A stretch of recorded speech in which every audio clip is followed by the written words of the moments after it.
Hey everyone, it's Kyle with Coding on Chain. And in this stream, Roberto and I jump on a call with a bunch of GimbaLab members and talk high-level design for an event ticketing dApp that we've started in the GimbaLabs Playground. This has been a lot of fun, and I really enjoyed the conversation. I apologize for the audio, as I didn't really have time to test and get things right, so the first half is a little rocky at some parts.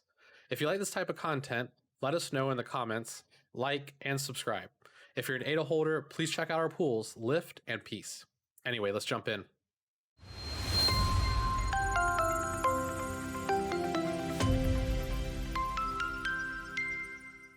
So today on this stream, it's a little different, right? We're not coding, but I think these type of discussions are always beneficial for developers, and whether you're designing software or even just writing it. So right now, GimbaLabs, we have a project that we're working on for event ticketing, trying to see how we can build a decentralized event ticketing app, or at least an approach that others could use. Everything's gonna be open source, so anything we accomplish here, anybody will be able to jump in, tinker with, contribute to, use, whatever your heart's content is, right? So, I mean, there's quite a few things that we need to tackle when talking decentralization like this. And when it comes down to venues and tickets, a lot of times it comes down to, well, how can we store these things, and how can we quickly gain access to, history or ownership or something like that. So, yeah, we have some cool topics to talk about. So, Roberto, I know you wanted to share your screen, so let's go ahead and jump into that. Oh, I can't. You need to do it for me. Sorry. Because I'm not using the native Discord client, and doesn't share a screen for some reason. Sure. Let me. But yeah, to start with, I wanted to have an easy way to visualize what's in vSync Postgres database. And for that, we can use Swagger. Here, 1 second. It might be easier, at least for the stream, if someone other than I do this. That way I can just focus on what everyone can actually see. So if Sosha or Ikro can do it. I think I can connect quickly from the native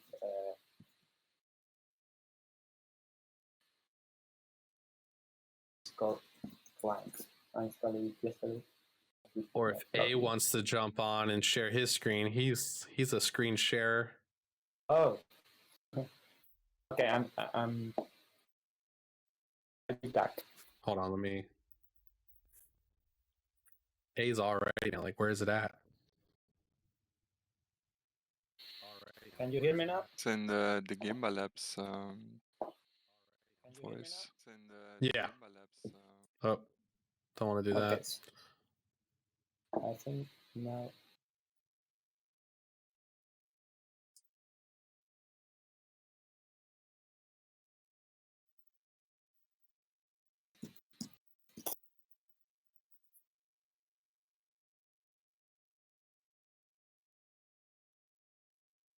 All right. So A, yeah, look at that. We got A on board. Roberto's jumping in and out. I'm back. All right, he's back. Yeah.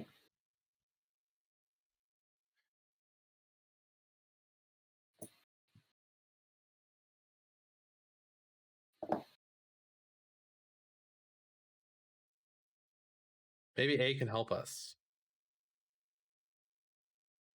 Oh, what do you need help with? Can you sharing a see screen? My screen now? Roberto is doing his Linux thing, and so, but okay, we figured it out. So, yeah, we're. Can you see my screen now? Yes. Yep. We're good. Cool. So, since we have Postgres, we have this cool way of exploring the database on a bit more visual way than selecting wildcard from table. Just to let the people that might be on this live session, what I did is just I imported the URL for the Postgres API. Can you see the setting? No. Okay, and then you have here all the tables and the available methods to perform actions on the Postgres API that we are running from GimbaLabs. Yeah, you obviously can post. You cannot do any write action to this API. It's using a read-only user. But yeah, we have this cool thing to see what is on the epoch table. Okay, we have ID, outsoon, fees, transaction count, block count, blah, blah, blah. The cool thing is we could build a visualization of the blockchain querying data from all these tables with many inner joins and left joins and subqueries. That's not the most friendly way to access all this data. Well, if you want to go crazy, you probably can, but the cool thing to do would be to have some GraphQL on top of it. We, in fact, have the GraphQL API from IOK, but it's not always up to date. I mean, they are, most of the time, the latest version of GraphQL maps everything that DBSync imports in this Postgres database, but at some points, you need to query, do some deeper queries that are not supported. For example, we've been thinking on building this event ticketing system. We've been thinking on using token holdings, tokens for authenticating stakeholders of the application, like the organizer. We could have an organizer token that allows organizers to post events that will show up in the application, where people could buy the attendee token, and then with that token they might be able to perform some actions. But it's a challenge to gather all that data without performing like 100 HTTP requests to Postgres API. It's also a challenge if we need to query GraphQL for some data and then perform some other requests to Postgres API to fill the blanks to know who is holding a specific token at a specific point in time. Yeah, that's the problem I think we are currently facing and trying to solve, right? Yeah. So, do you mind if I just kind of present the problem a little bit? So, to kind of pick up what you're saying, if we think about let's just think from like what the app is trying to do. If I'm trying to load events, right? Specifically, I might be looking at a particular event network, right? Because we want it to be ultimately this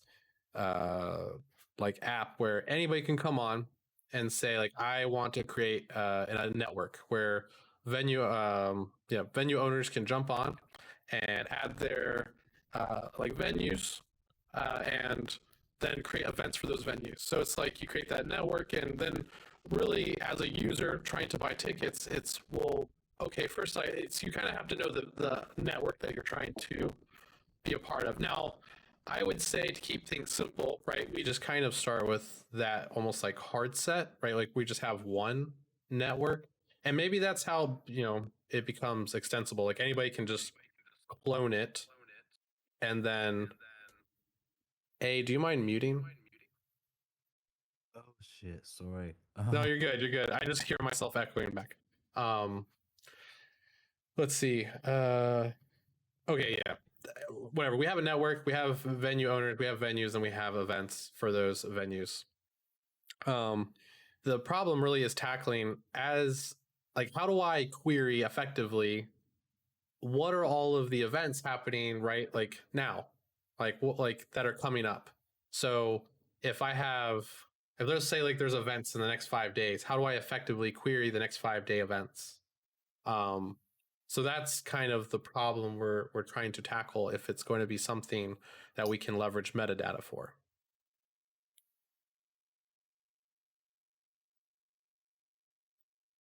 So, for example, if we query on a specific transaction for metadata, we get the JSON that was posted and the transaction ID for, but it's the transaction ID for the Postgres database. And with that one, we will need to get the address that performed the transaction and look up if they had an organizer token. We will need to start pulling the thread and performing many different requests. So how can we build an abstraction layer for having, let's say, this list of authorized metadata shown in the application? One of our members today is Sosha, and he had the idea of like querying the database for the token holders. Roberto, your audio is not coming through. Oh, it might it is for me. I don't know. I think it's my. Does it work now? Oh no, it's not for me. Interesting. Yeah, for me it's fine. I could hear you fine. Also before. One second. Oh, you just keep doing your thing. I'll fix my audio. I think. Yeah, Kai, you're a bit. I think there's something with your bitrate setting somewhere. I was hearing your voice like corrupted. So, yeah, how we query all this data in a friendly way? I'm curious in that list if there's like what kind of other endpoints there are more related to, I guess, tokens like policy IDs. If you can. Yeah, let me share again because I thought with my computer. We have GraphQL. Yep. How we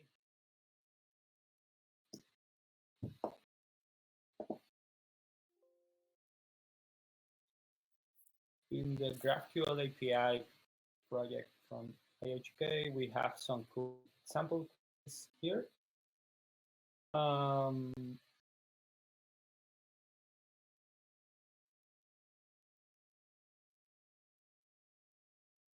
we can play with them in the GraphQL Playground and see what we have.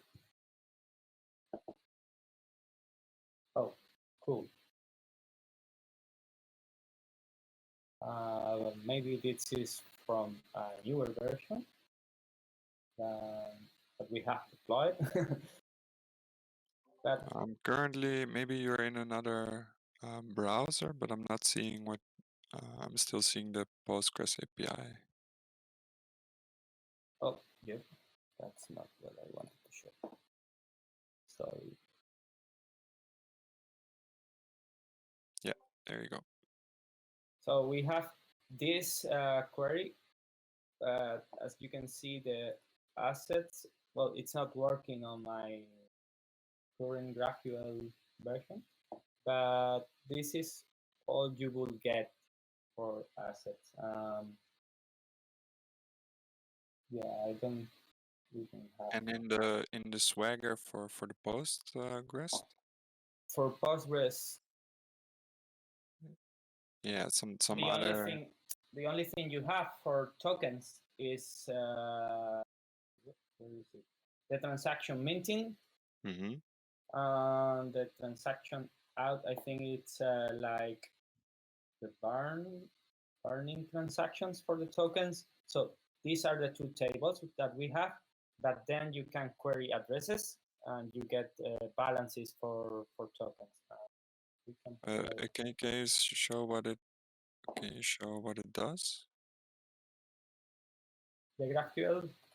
No, the minting, like what it returns. Yeah. Or in the Swagger. Sorry, it's not working for some reason. Just here, if you do a get.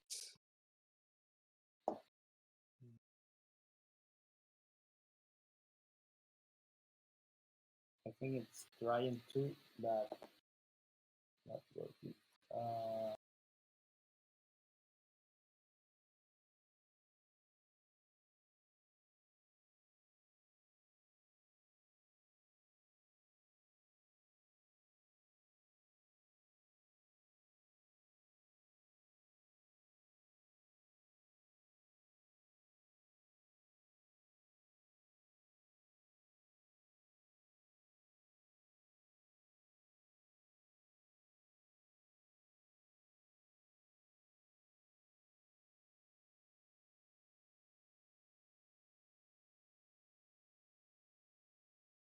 Right, but you can directly query the metadata from that, right? Because the metadata table has a transaction ID reference. So let me just.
That's the query I'm searching on my mind how to build, and it's not something we can do with the APIs we have.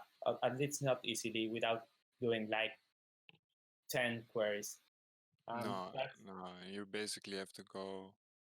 You have to just go through it and look for your tokens through all transactions. Yeah. And that's where this subgraph of the blockchain will come handy. This abstraction for querying like that would come really handy.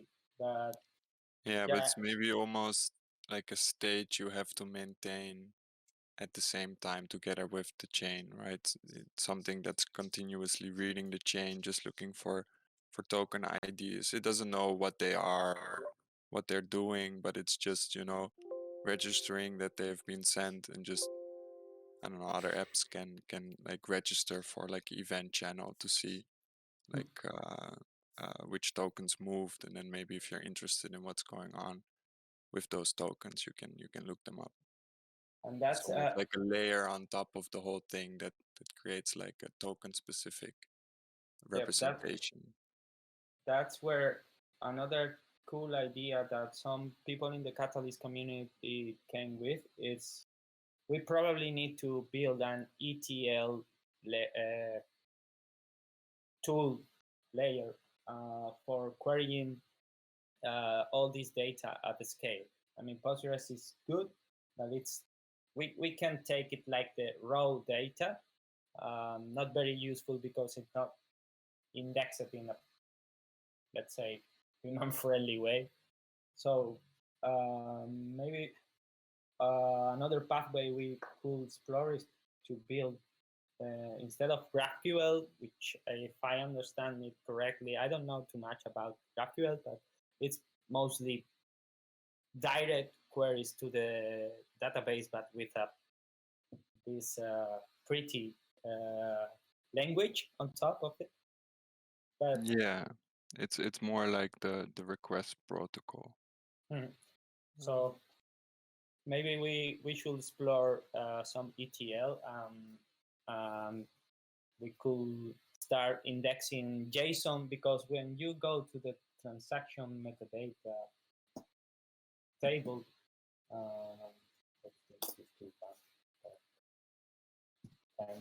it's the same. You have here the JSON, but you can query Postgres. It has some cool JSON-B, JSON features, but it's not very friendly to go in deep in the JSONs that are posted that are not normalized in any way, because this is open to anyone to post whatever they want, like a string or a JSON in a detailed schema way, or plain JSON. So it would be cool to have this table indexed in a RDF format or something like that that can also perform queries in a performant way. What do you think about that, guys? Yeah, I mean, I definitely think having our own abstraction that can help optimize that stuff would definitely be beneficial. I mean, it's kind of even like what one of my proposal libraries is for. You know, you just kind of by default, instead of like you're saying like, okay, give me a transaction, then give me a like some metadata for that transaction. You know, it's just more of this layer of, well, how about you just give me the transaction by ID, and then go ahead and throw in all these like child objects that I know transaction has. So when I query the database, it's just a join on all these things instead of just one table at a time type of thing. But that being said, there's also like the concept of business logic. So, you know, if we wanted to look at an address, right? So, for instance, you know, like let's say you're looking at a particular events for a network, you know, like that network has an owner, right? And the owner is tied to an address. So you could even like scope down the like the transactions you're looking at based on like who like either it's an input or an output, right? Because we were talking about like, or at least just kind of throwing around the idea of like the tokens, right? So if I have an organizer event token, I mint it, you know, it's, you know, the process could be more of a handshake than just me like saying, oh, look, you have that token, right? Because it's like that. Is that good enough? Is it good enough just to say I sent you a token, right? Or is it better for this mechanism to be I'm going to send you a token, and during the registration you're going to send it back to me, right? So you have this, I retain tokens, but like ultimately I have a history of what the token is. So for, we think about registration, it's like you look at that address for the organizer, right? Or I'm sorry, the like network owner, and I send an organizer token and they send it back to me. Well, I now that token has history, right? It has, when it was minted, sure, but also has the address I sent it to and the address that sent it back, right? So ultimately, but then the reason why that's important is because it's part of my UTXO history, right? It's now my UTXO again. So I don't have to figure out where that token went. I just look at my own UTXOs as the network owner, and I can then see the history of my UTXOs. So instead of necessarily just looking at transactions, we can also look at our unspent outputs for stuff like that. Because then, right, the app could be sending metadata along with these transactions, because it's a very tailored experience. It's not just a basic wallet. That way, that we can even have registration. So let's say we pick 123, right, as our key for JSON. One thing I've always played around with was, well, I don't really care about the key. Like, I know the key is a good way to start, but past that, I might need to put in different information. And I think this could actually be where things like signing, right, come into play. So you don't have people trying to reverse engineer like what's going on and saying, okay, this event ticketing app, it looks at this key and this is the data structure it has, yada yada. But then if we then say, well, unless you signed that message, it's not valid, right?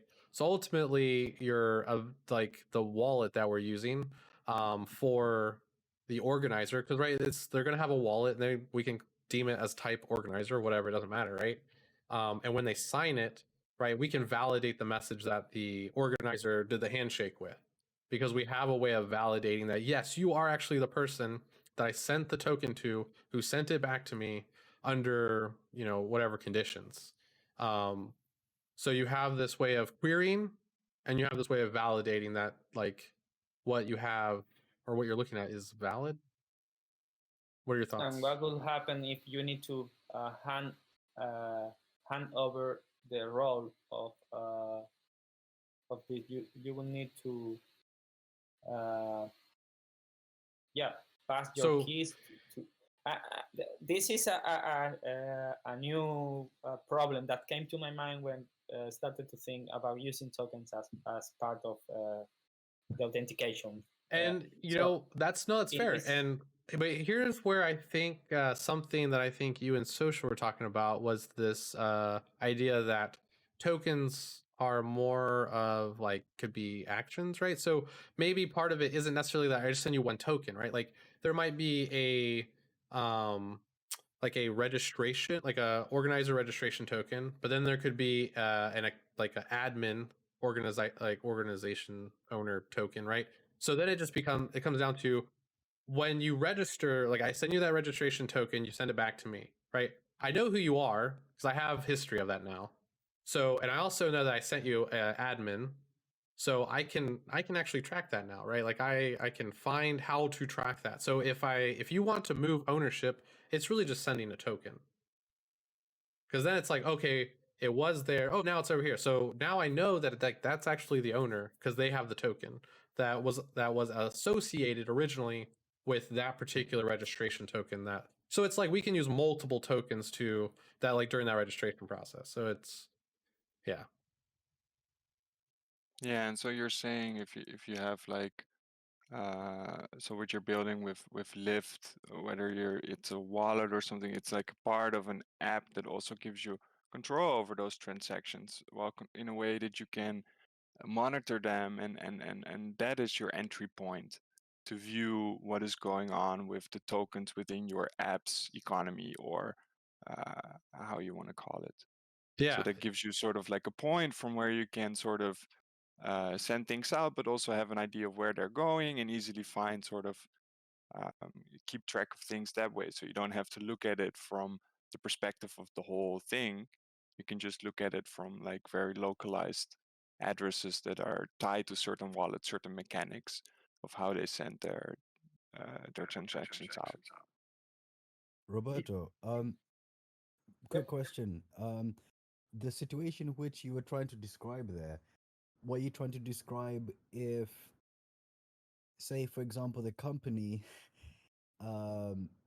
which is facilitating the selling of the tokens is not, say, the event organizer, are you trying to sort of communicate handing off permissions on that level, or are you talking about, like, for example, if someone buys a ticket and they want to resell it? It will be the same scenario, I guess.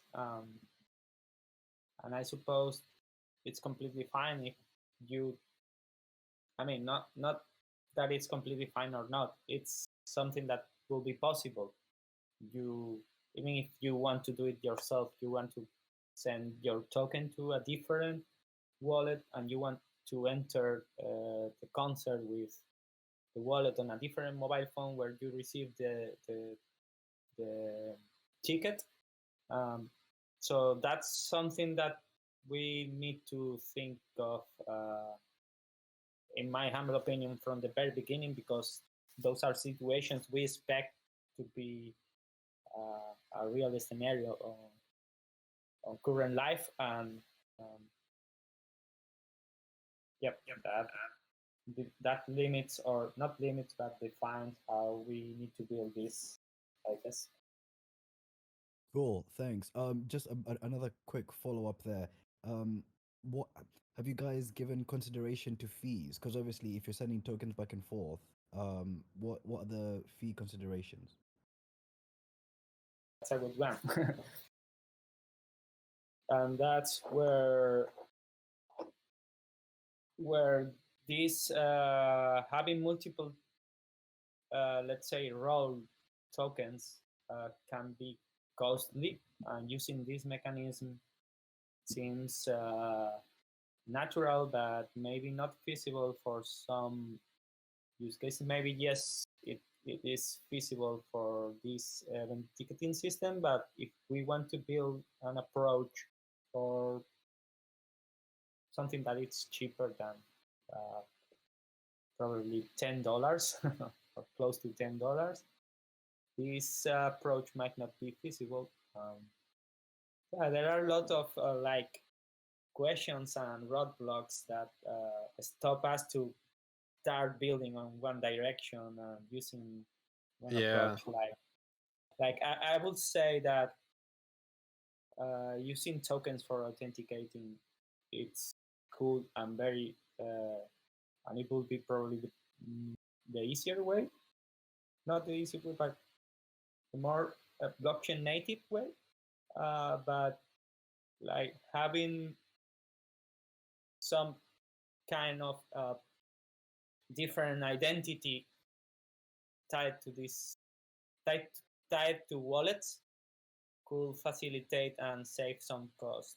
Like, okay, if you want to transfer your organizer role, instead of sending one token wherever, you just hand over this identity, which is a key pair, and it's free, and you can do it by email or whatever.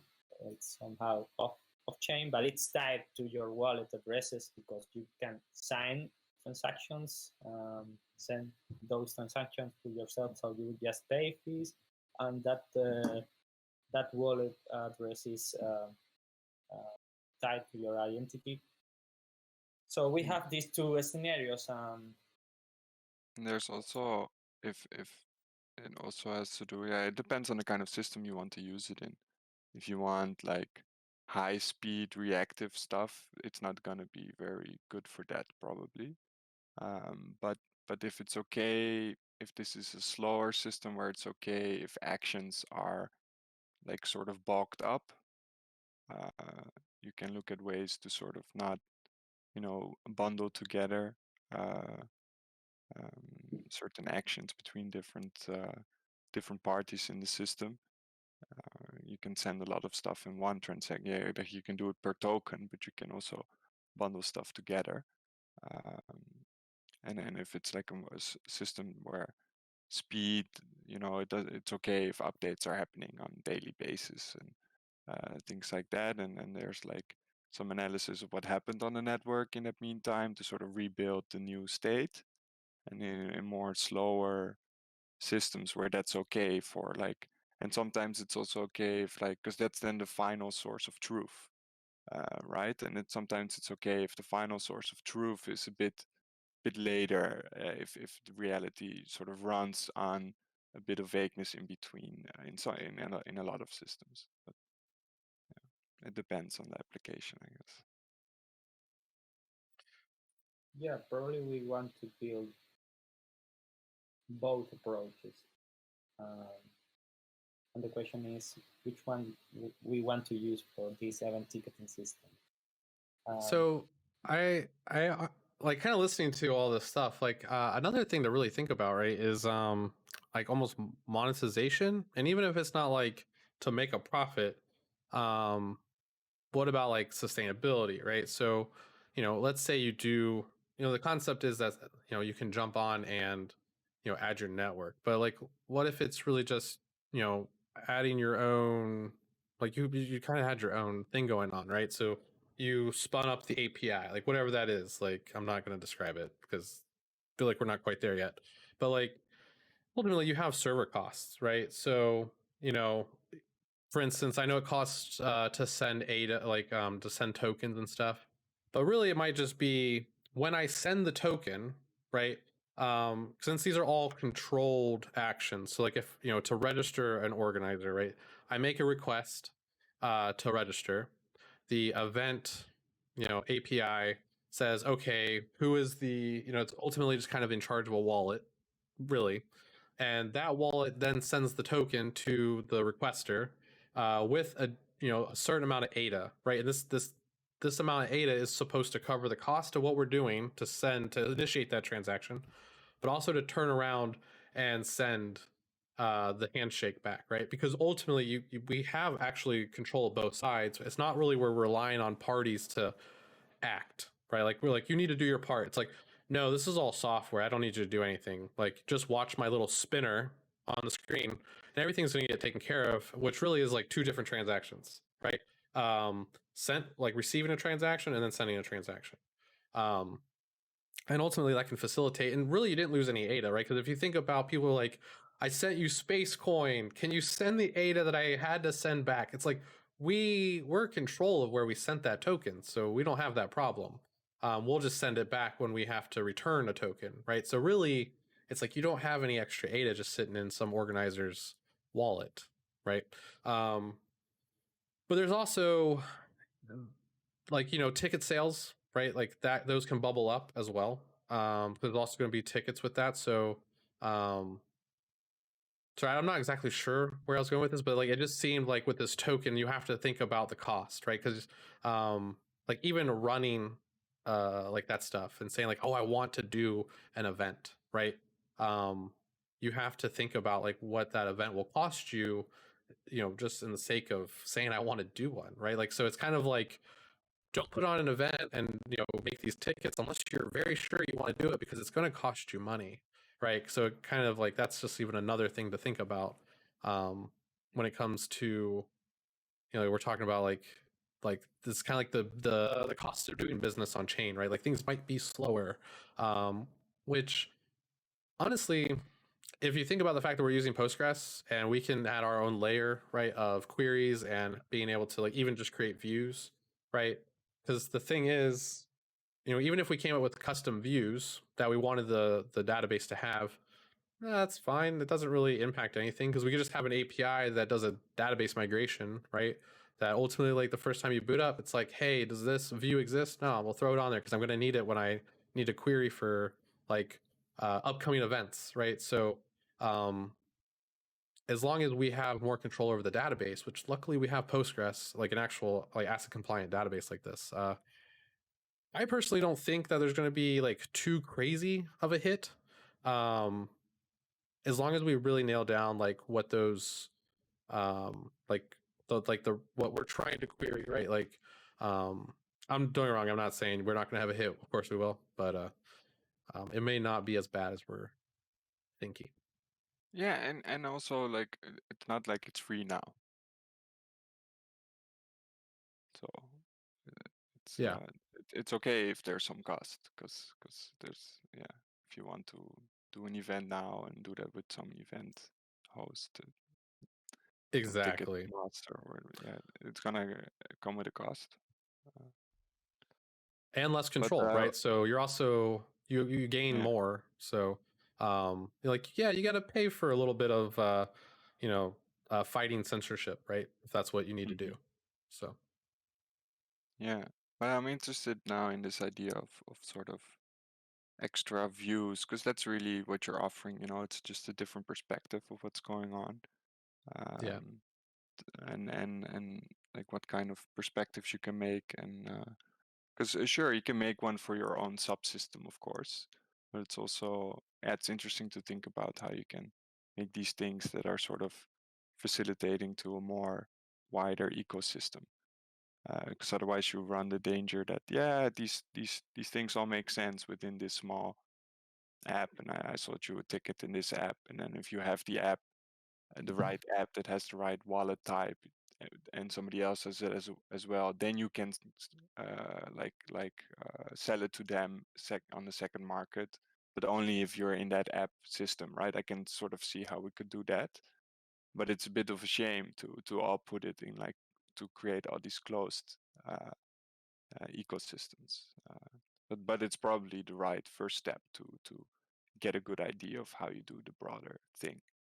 Um, Yeah, but sorry. if you have You that lifting in also the client app, then there you can also facilitate like them sending it to each other in the same trusted way. Yep. Yep. So it Exactly. just becomes like a little SDK thing within the app. Nobody notices that it has that wallet. You know, you don't know that your things are in that wallet. You know, it's in the app, and you know that it's like a proper app, and it has a so it's basically the same. But it can, yeah, you can sort of integrate it into, and then have that kind of control of, or yeah, you can say control, but also offer those kind of options to the people holding the ticket to really sell it with a meaning, sort of in a trusted way. Yeah. No, I mean, I feel like To you give it to might organizers. Sorry, you yeah. no, yeah. No, I feel like you're finally maybe um so you're definitely going on to the into the world of why I don't like calling them wallets, right? So it's like it's really just like how you view Yeah. and operate on a blockchain. Hmm. And because we're not even really talking about funds. I mean, like funds would definitely be a part of this, but like a lot of it isn't, right? So it's more or less just actions and how to facilitate history and control history in a manner that we can make it efficient. Um, so yeah, and you also started kind of going into this area, at least like maybe not, but like at least I was perceiving it like the concept of like the man, I hate to bring this up, Roberto, but like the headless dApp aspect, right? Where it's like um, we have like a particular way to operate a dApp, right? The front end ultimately just needs to behave a certain way, but it doesn't really matter what the back end or the front end is, right? Because it's kind of like anyone could host this type of back end, right? Because it can be very much like a Docker image, right? Like, hey, here's the Docker image for the GimbaLabs API that runs the event ticketing. It has everything you need to do. You spin it up, you connect it to whatever like Postgres database that has the DB sync, right? So your instance, it'll throw the migrations up if we have any like custom views that we can query against. So it's just like, okay, anyone can spin that up and host it. Then when it comes to the front end, we can probably do the same, and all the front end guys can correct me if I'm wrong here. But it's kind of like, here's a package, right? Just build a view around this package, right? And that might be a little more like hand holding, or at least direction and guide on how to do that specifically. But that way it can be a little more decentralized, where it's not just like, oh, make sure you connect to GimbaLabs' API for that, right? It's more or less like, Hmm. this is your instance. Like I don't know what network organizers you have, Yeah, and or anything maybe like that. you make your personal version, or there are some people that make a UI or UX experience for that you really prefer, that's more your style. And then also going further in, like, how can you keep it a bit of decentralized, and the idea of, yeah, you can look at the chain and do like one system that tries to analyze all the transactions and interpret the actions, sort of. But you could also think, if you have all these kind of little, I don't know the right word, but how you describe them, and if they are sort of just sending out messages like on a messaging system, channels where others can subscribe, sort of like how you would do it in a microservice architecture, just saying like, hey, this happened in our system, just the generic information, then others can pick up on that, and you can also have them interact in that way. And that's more like a bottom-up approach than sort of the top-down, we're going to interpret everything. Exactly. Like I listen for these token events, and that's it. You configure your view of the chain for specific tokens or specific systems. You could have without building custom off-chain solutions, just your view, your state of the blockchain. I like that approach, and the thing is, there is something that eases that task of exploring all these Postgres database without having to write custom code for, let's say, GimbaLabs event API. Can we just explore and query tokens and have a view where we have the from address to address, metadata included, timestamp? We can build a frontend for that. You can make it like a RDF tuple or something like that. You have the actor, the action, and the subject, and then you have all the information in there, and then make that like a really good searchable solution, or something that people can subscribe to get certain type of messages. Yeah. I mean, even like, imagine, we talk about, like, I mean, I feel like I'm kind of the only one, and Roberto every once in a while. We talk about PGPs, but like, what if you had an event, like a event organizer, right? Like, they had their token policy on a website, and you just go like, hey, I want to add that over here, and then I can just pay attention to this this event organizer. So then it becomes more of like something that you can pull into your experience, and it's not necessarily something you have to discover through the app, right? It's something that you can expand upon. So it's like because ultimately, like, these token policies, like, they're not secret. Like, share them, like, let people know, like, hey, if you want to follow like my events, or all the events in my network, right, like, pull this in or pull that in, and it's just like you can kind of construct your own experience. So like, if you really are just like looking at tokens, right, and not necessarily like a specific network, like you're saying.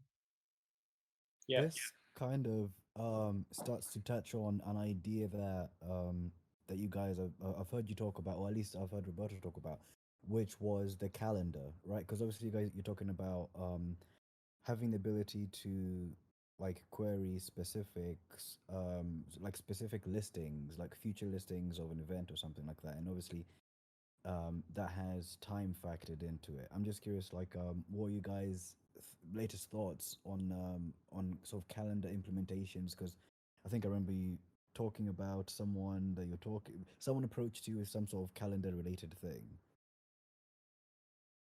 Yeah, well, we don't have a specific idea on how to build that. I personally wanted to build something very, very, very simple, which was like for the GimbaLabs calendar, for example, we could post events on a specific metadata label. If it's signed by the private key of PGP key pair, our website will show the event. If it's not, we will just hide it to prevent the spam. And that was the basic idea. That how you cancel events. And there are tons of questions for this simple calendar application. And if you do this filtering on the front end side, client side, you need to do a lot of queries and parsing that might not scale with. Like if you want to cancel a past event, would you just send another event canceling the previous one? So what will need the front end do? Like parse all the inputs, then filter. I mean, isn't with that them out? It's not. I don't have a complete idea for the calendar event, but sorry? Can I jump in with that one? I Sure. feel like you mentioned this, or you mentioned that Sosha came up with this. I like the idea of tokens holding actions, right? So because it comes down to that whole like address of history, where I mean, I feel like you might need to play a little like link data to do this, but by saying, okay, this token, right, has metadata on it, like the transaction, right? Not the necessarily the minting, but the transaction of it. So being able to link an action that way with the metadata. So it's like you have the event token, and then you have this act like kind of like state. It's almost like a state machine, right? Like what state is the event in, but you could use potentially tokens to change state. But then again, I mean, like you have to like have that like business layer that can actually implement a state machine that can prevent like, no, that event's canceled. I clearly can't, you know, update it or something, or like that event's in the past, right? Like what do you can't do anything with that event, and that's in the past or something like that. I think that's what I will delegate on big data state machine somehow.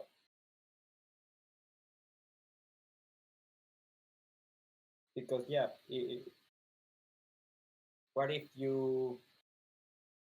No, I don't want to go. Okay, yeah. That rabbit hole.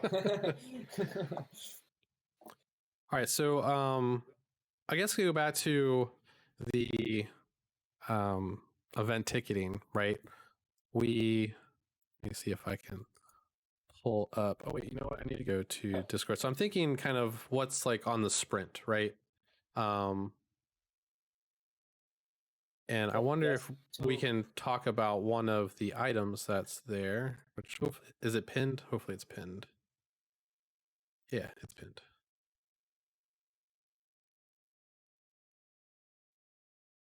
And I apologize, I never got to the overview thing. Like I said, I was going to do that. So here, Roberta, do you mind sharing? I mean, is it cool if we share our board? It's public anyway. Oh, okay, cool. Yeah, good. Everything we do is open source, so that's a good thing. We don't Here, I'm gonna throw it in the need to live fear chat. hiding things. It's a mess, but it's a public mess. Yeah. Here, I shared it in the live chat. I mean, you probably have access to it pretty quickly. Let me. Because maybe we can take one of these items and just kind of start exploring it.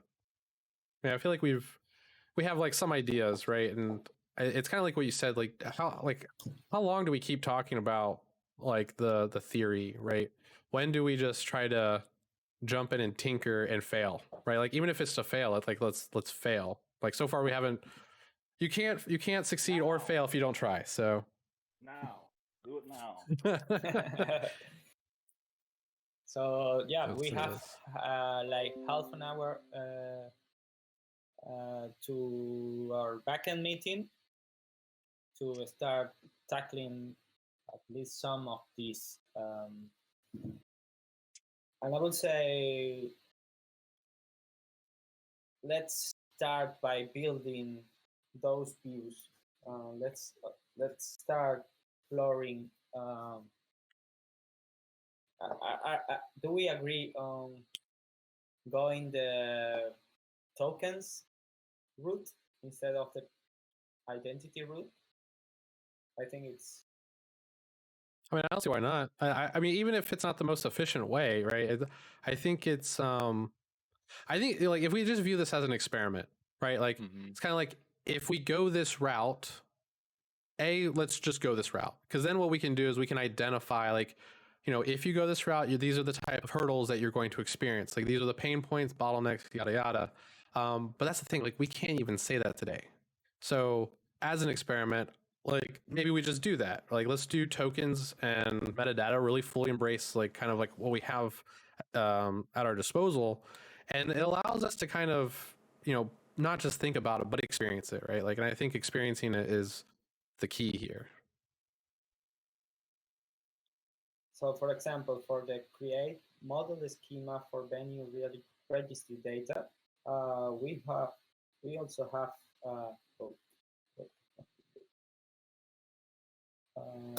this cool mirror board. No mirror board. Oh, in fact, I don't have Figma here. Well, we have a mock-up for the front end with some JSON that has the minimal data we will need for an event. So I have one then concrete question for the model. Is there like some central authority that starts the chain, as in they issue tokens to the organization app, so to say, for them to be able to organize an event? Is Yeah, that how we're setting it up? Or I are think they it's sort of like doing like a more like a signing with, all right, they have a website, they host a public key there, they sign the thing with the private key, and then yeah, if you trust the website, then you trust the message, and then that's sort of it. So you could buy it on the website, or you could buy it in the app, and then like it's just as trusted as their website. that's too good of a question. Because originally we were kind of going with the notion that there's kind of like like an event network person, kind of like, let's say like you just do festivals. So like, you know, let's say I do festivals on the East Coast, right? Like I might make that, and then I just try to add any organizer that, you know, puts on festivals in my region. So this is your network that you're building, sort of. Yeah. But to, you know, that being said, I mean, I definitely like the idea that, like, you know, you shouldn't be restricted to one network, right? Like as a you should have that autonomy, like saying like I'll just kind of go in and out of networks, you know, as I see fit. That's my right, right? So it's almost like if you want to be an event organizer, I like the idea. Okay, now you're getting my brain really turning here. Maybe it's almost like its own independent thing where like, yeah, you have to admit your own. It's going to cost you to be in this world, right? And I think the question then is, you know, okay, actually, I got an idea. So let's say you want to be, you know, okay, I like that. Okay, let's just start from that, because I think that's a really good place to start from. As an organizer, you actually can just be an organizer by minting your own tokens and kind of going through like whatever setup we can like easily, you know, take away all the friction, right, to do that. So it's kind of like just put in this much ADA and then we can kind of help you. As a network organizer, you could do it where it's kind of like either way, like the network organizer has to actually doesn't need funds to send to the organizer themselves and then have it sent back, right? To kind of that whole registry. Like I want to register my organization in your network. That registration could cost money, right? So the network may say there's a fee. So by registering, you send that ADA, right? And it may just be like the fee of costing for the network, right? Like that might even just be like, dude, organizers need to pay just the base, like whatever it costs me to register them. Like that's what they have to do. Or, you know, I mean, really, whatever. That's not even that's kind of silly because you're getting paid at that point. But anyway, like we could actually put a paywall, is what I'm saying, for an organizer to pay to get into a network. It may not just be free.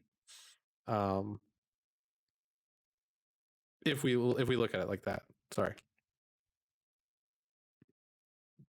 Yeah, a quick thing. I think I agree with you guys about going forward with the tokens thing, because actually that was going to be the next thing after we sort of finished doing metadata stuff. So it kind of makes sense, just kind of, go all the way and explore it. I think what will be interesting here is to explore the nature of non-fungibles and how they relate, because I think what Carl just said, that could possibly kind of be like a handshake type situation where um there's sort of limitations, aside from just the event organizer or the host, should I say, being what am I trying to say, being uniquely them. In addition, maybe that particular transaction is made even more unique by not just being a fungible token, but being a non-fungible one. Yeah, that's a good point. Because I definitely, yeah. I mean, the system would actually allow us to kind of play around with, if we get, like you're saying, if we go just full in with tokens, we can experience both sides, like fungible and non-fungible. Because as a registration token, does that need to be an NFT, right? Because it's just really just an action. I don't think there's anything necessarily unique about an action. But the tickets, right? Like clearly tickets are going to be and like non-fungible. At least, like, and I think even that's a degree, right? Like festivals, it's like they don't have seats. Like it's not like I'm getting a row and a seat number. So it's kind of just like I am one of 1,000. So we kind of, but and not to mention, I mean, even with what like Roberto and Sosha have been talking about with like, and I keep saying this, we haven't really talked about it, but like with actions, like to me, when that got like implanted in my brain, like things just started kind of I was like, oh my gosh, like the way I view tokens are completely different now, because it's not just a thing. It can represent like it can be what it can be that verb or that subject, and it becomes more of this way of describing a story or a situation or a state. I like to use state a lot of times. Exactly. And then what's interesting there is then that kind of starts to blur the relationship between the policy and the computation, or sort of the code behind how that token can be used. Yeah, I think that would be interesting, and that would definitely take some I mean, but I think that's where metadata can really help us, right? Like, I think metadata is where can really help fungible tokens, because then it becomes, it's not about the token, right? It's about what the token represents, and that's where metadata comes in, is to help us describe like what the transaction of that token represents. Apart from like the minting transactions. So, all right, yeah. I mean, okay, let's get into a ticket. I'm sorry. That was but it's interesting. I feel like we're gonna have a lot of different flavors of what we can do with tokens and what it like the behavior, what we can do with them. So I made a diagram for the organizers. Just it's all just like apps, and they would all just have like sort of like a similar thing in it. So which would be like sort of the shared wallet, but not a wallet. And then they're just like each organizer sort of authenticating their messages against their own website, right? Which is the trusted. If it's a festival and they have a website, you trust that website. So if they host a public key, then you trust that public key. And then each customer has their own app, right? But it uses the same sort of thing inside that speaks the same language, so that it can authenticate those messages against those websites, which are mentioned in the metadata, probably that location, that URL. And then these organizations can just authenticate themselves, mint their own event things, and then sell them to customers without in the need of introducing a new ticket master. Yeah, I really like this diagram. I think it demonstrates the personas and the roles and responsibilities. I mean, maybe diagrams just do that really well, but because the more we talk about this, the more I realize that the organizer is actually probably it's not, it's hard to say, right? Like in the perspective of each party, you're gonna probably define who the most important role is, but as an organizer, I feel like that's really where the power is, like the main persona, other than like people attending, right? Because ultimately people can't attend unless there's something to attend. But then again, it's kind of like the network providers, right? Like it's kind of weird to call them that, but it's kind of what they are, right? It's a way for the people who want to attend events. It's a way for them to discover what those events are, right? So it becomes like these network providers are kind of like your stake pool operators, right? So like organizers like, hey, let me register with you so people can discover me, right? But really the power is, and like even just looking at this, I realized that the registration, I had it backwards. Like there's no reason why the network really needs to do that. It really should just be the organizer initiates the registration, right? So it's like I send whatever I need to send to the network, and this network sends it back to me. Right. Nope, that can't work because we need the. No, I'm sorry. Because again, it comes down to. I almost forgot my point. Why the. It's all about where a attender needs to know the history, right? Or like it needs the network to understand who's in its network. So, scratch that. No, you are right. I think we have. I mean, organizers just want to have a wallet, mint an event, let's say mint an event because we will be minting token for everything. But then they need providers that provide visibility, that run the infrastructure on an autonomous way. So I think organizers should be the ones that really mint their tokens and their things, and then find these partners like SPOs to provide the visibility and the applications, and that are the technical partners of this business. I was thinking the other day like that, like, yeah, you can, if you have as event organizer company, you have some technical people in-house, you can probably be your own network provider. Yeah. Because you can grab whatever we build, you can grab it, brand it, throw it in a website, throw it into an application store, and you're done. But probably we will have this like not central authority that provides visibility, but yeah. But okay, so I take it back. I think you clarified what I was trying to say, but then got confused because I didn't know how it worked. So the organizer can actually just register themselves with a network, right? But it comes off the tokens that they mint. So they may need to mint a registration token to do that because it's really just sending the registration token to the network. Hence, the network provider then has that UTXO, so then they can provide visibility to the user, or yeah, like the event attender, right? Because it's all about the network provider holding the UTXO of like who they can show visibility to.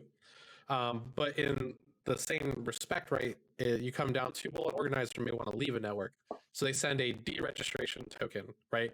Hence the chronological order of that being the most recent. All right, so the network provider no longer has they no longer show that because they're not part of the network. Man, this is very much like I'm understanding a lot more of why the headless dApp concept is actually pretty powerful. Because that's kind of what we're describing here. Because like I feel like you could do the same thing. Well, it doesn't matter. I don't want to get into it.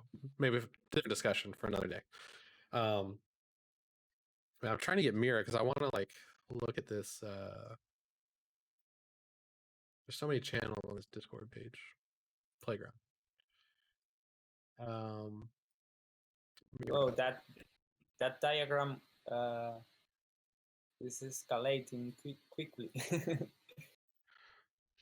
And QSR has Oh man, promoter. That's some more that's a great actors. idea. Yeah, I think if we can frame it like that, identify like the three main actors for a very simple event where we have NFTs for specific seats on a theater and fungible tokens for some other non-numbered seats or something like that. We could start from that point and define how we build that view of the blockchain for the token holders.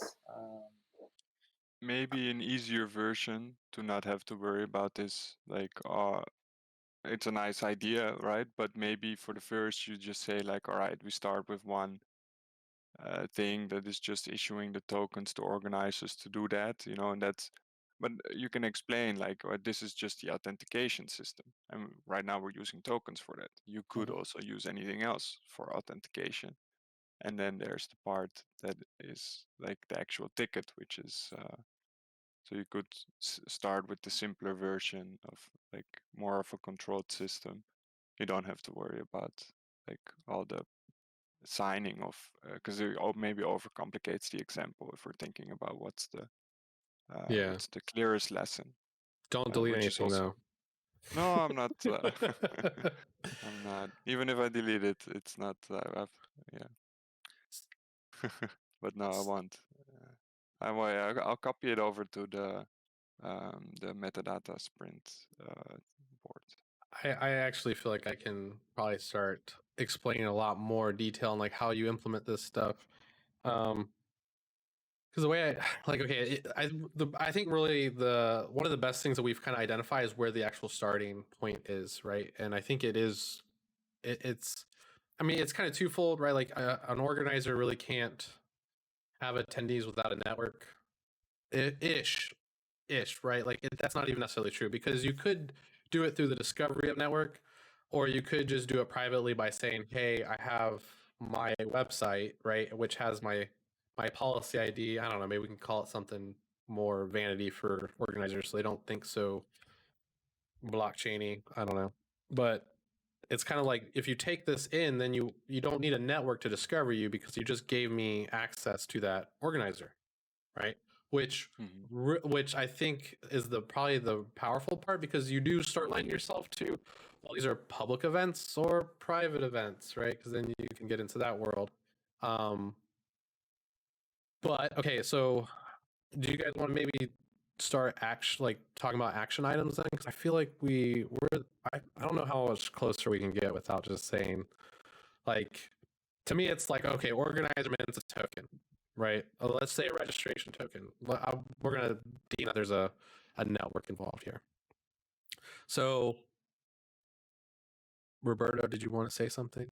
Yeah, let's try and build an event, and then try and represent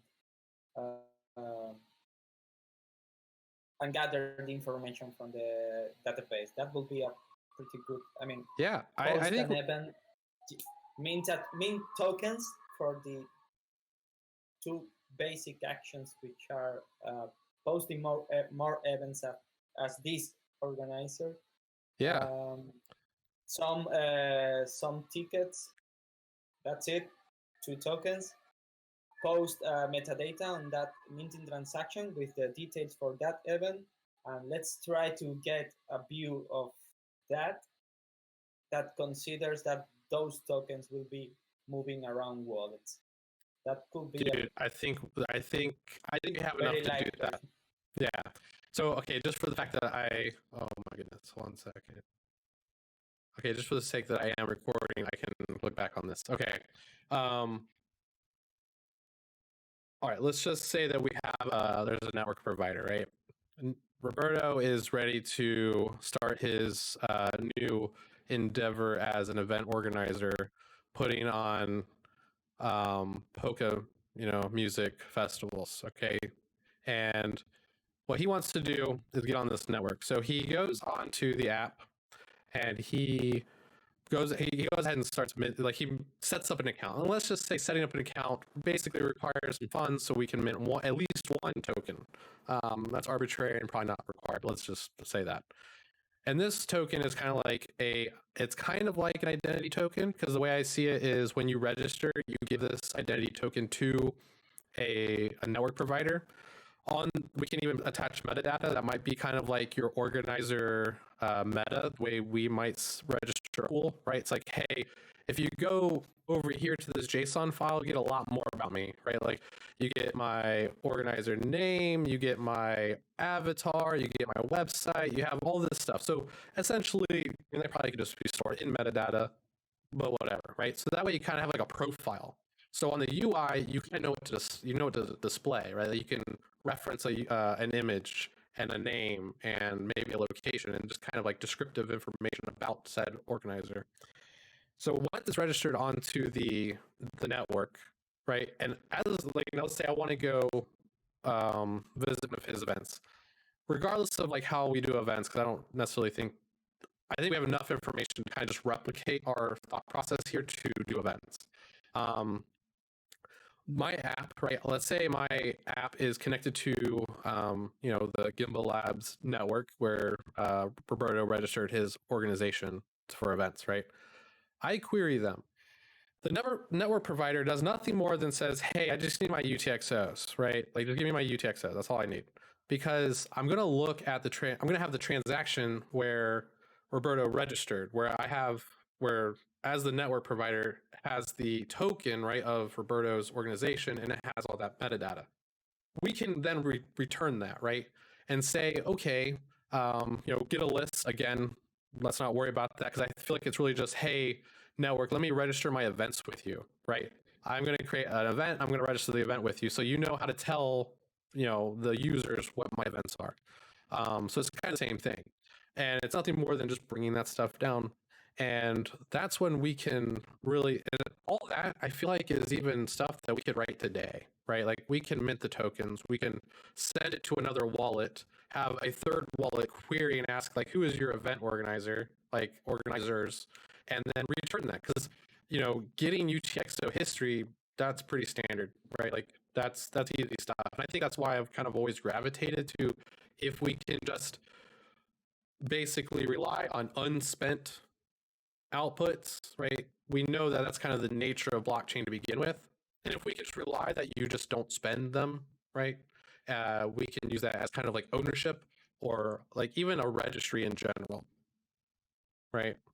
Because maybe even a deregistration event is really the network sending that unspent back. So you don't even have to worry about weeding it out, right? So. Yeah, I would say the registry is the build of the current state.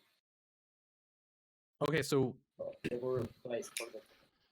How do we just want to like write this up in tickets, or I mean, really, I just want to dive in and start minting tokens and demonstrating this, but maybe we don't do that. That's my. Maybe I think if it's in Bash, I can do that. Yeah. I mean, I don't think any reason why we have to. I mean, we don't need a UI right now. I think even just demonstrating the mechanics is. I think that's the hard part. SQL. Yeah, go for it.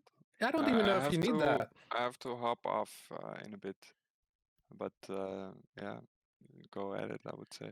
I mean, I got 40 minutes, so I got a hard stop at in 40 minutes. We have a backend meeting in 10. I right. have from Oh, that's fine. Let's do that. Let's just call it in 10 minutes.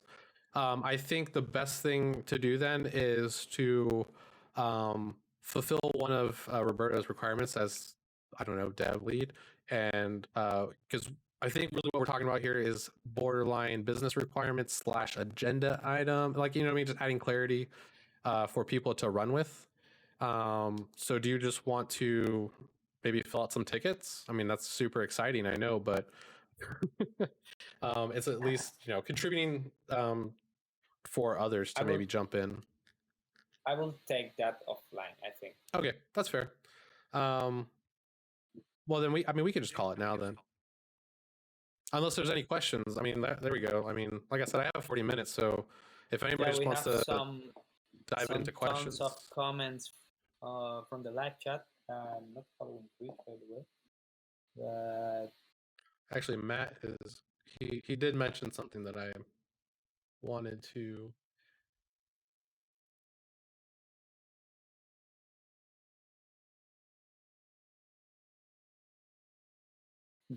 All right, here I'm gonna.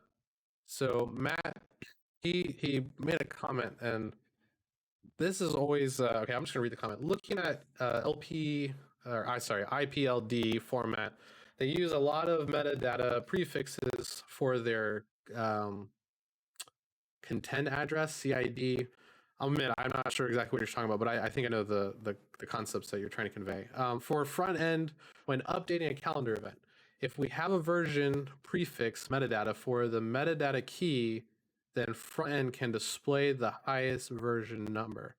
Yeah, so this is kind of like that action thing, like a state machine, where the latest state, right? It's kind of like I have a state history, and we really just want to use the latest state, right? Which is actually different than what I originally thought. But yeah, that's a good approach. And I've always thought that, to me, like with metadata, you got to be careful, right? Because people can figure out what you're doing, and they can just publish their own events with metadata. But ultimately, that's why I think relying on your UTXO is the most important thing, right? Like I think metadata might even be useless in the sense of like an application if you're not using UTXOs. That being said, like clearly people can send you stuff, and it can kind of like that. I mean, there's way more security stuff we can get into, but I also think like the metadata structure itself is very vital. Like I always played around with things like, you know, okay, I use this ID, which anyone can use. And even more so, like you can get into like, what's the type, right, of this type of metadata? What is the action of this metadata? The like basically the like the sender receiver type IDs, if you can like generate IDs for these people or entities. But yeah, I mean, there's all kinds of approaches and designs and ways that you can. Yeah, it's like that is definitely a beast in itself. And I mean, I hope that's one of our goals, right? Is to come up with a nice little standard, or at least, I mean, not even a standard, but just a very organized way of posting metadata during this process. Have you guys given any thought to, I mean, in terms of trying to solve the adversary sort of environment / handshake? Have you considered the idea of possibly posting like a hash in metadata that only particular parties have, you know, the private, you know, sort of public private, well, I suppose the private keys to be able to actually, yeah. Can you see the diagram that I'm streaming, eh? Yep. So in this diagram, sort of the idea is that if you look at the organization app, there would be like an organizer, and they have their own website, and so they're going to mint. And the idea is then that kind of what you described is what I mean here by that oft going to the website. So their website, you trust the website already because that's the event organizer, you know that. And if they host their public key and they sign something in that minting of that token, indeed with like some hash that you can verify as a customer app looking at that website, this token and all of that, whatever happened afterward through the promoter, I can always look at that mint and the organization website and sort of verify like, yeah, this is an original mint from that website. And if you know this is a big event website, then you trust that. You were already in another situation, might have bought your ticket there or something like that. So it's indeed exactly as you described. You would include some hash in that transaction to verify some identity that you can then easily retrieve, because you can host a public key on that website and give a URL in the metadata, so the other app can just they can just look it up and automatically verify it. Basically, the customer doesn't have to do that. The app just does that. Yeah, yeah, yeah. I like that implementation, and also because in suggesting that, I was thinking about the fees, because obviously we can be able to sort of cache that information and sort of have it peer to peer, without affecting, because those aren't tokens, sort of bouncing back and forth. So from a cost standpoint, it's actually kind of helpful. Yeah, thanks for sharing that. So Yeah, you trust indeed, like exactly like you described. You use the blockchain to have a trusted hash that it's there and who made it, and then but you can look off chain for the actual authentication.